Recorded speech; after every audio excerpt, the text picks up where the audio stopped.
Hi guys, today we're going to talk about choosing a type of racket. Now this is something that's very difficult if you're coming into the game and you don't know a lot about the rackets, and also if you don't speak Spanish, there's not a lot of content out there for you to choose the right racket.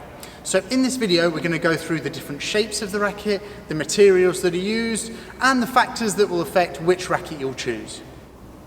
Okay, so first we'll look at the shape of the racket. Now often the shape has some characteristics, but it's not always the case, because nowadays the material that you can put inside the racket makes a big factor on whether it's powerful, control, speed, spin, everything like that.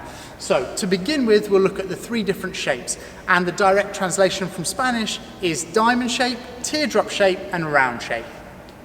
So if we take the diamond as an example, it's slightly wider in the top end of the racket, like this. It usually means that the balance of the racket is a little bit further up the head, obviously, as there's more racket at the top. And what that means is that often the racket is slightly more head heavy, and generally you can get a little bit more power with this type of racket. Next, we'll look at the round racket. The round racket is pretty much just circular at the end. It means that the balance of the racket is lower down towards the handle, and it gives a kind of slightly lighter feeling in the head. You might have two rackets that weigh exactly the same, but if the balance is towards the handle, you'll feel that this racket's lighter because there's more weight in the handle and less in the head of the racket. Next, the teardrop shape. Now this is really in between. That's something that you have a slight moving out of the corners of the racket like this, but the balance is a little bit more central, and it really is between those two rackets. It's more of a personal preference, but you end up choosing the shape of the racket depending upon what you like. Next, we'll look at the weight of the racket. Generally, for a men's racket, it will be between 370 and 380 grams.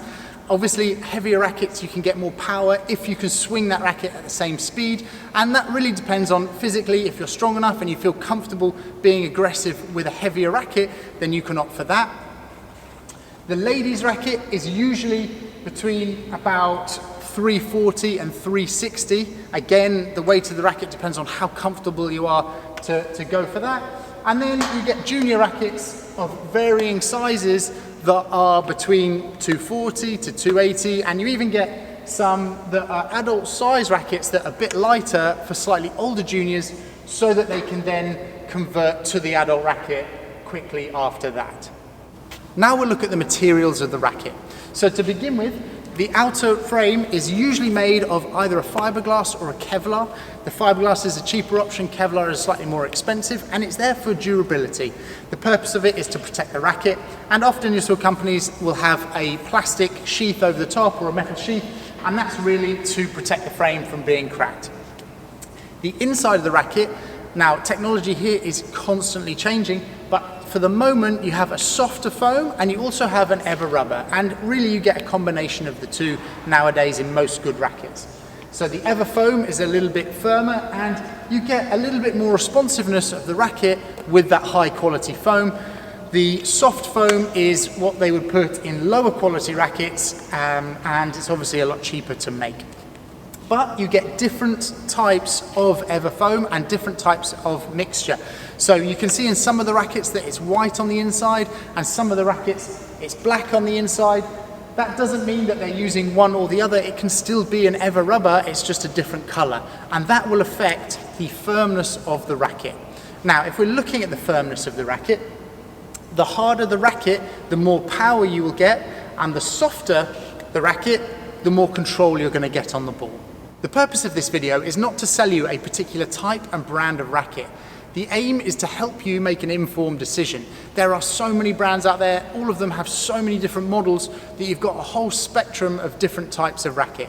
Now I know in some countries it's difficult because you don't have stocked demo shops where you can go and borrow a racket and then see how it feels, and often you have to order online.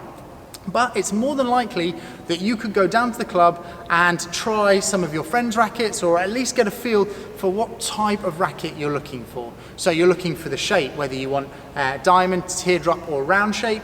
You want to start hitting with the racket, get a feel for whether you like a harder racket or a softer racket, and really see how heavy or light you want that racket to be. Now, it depends on a few different factors what you might choose. If you've got any elbow or shoulder issues, you might go for a lighter racket and a softer racket. If you've come from tennis and you really like the hard, powerful racket, you might choose one that's got a harder composition. There's not a wrong or right answer. The best way is to test. So I hope this has helped you out. If you've got any questions, please pop them down below, and also let us know which racket you use.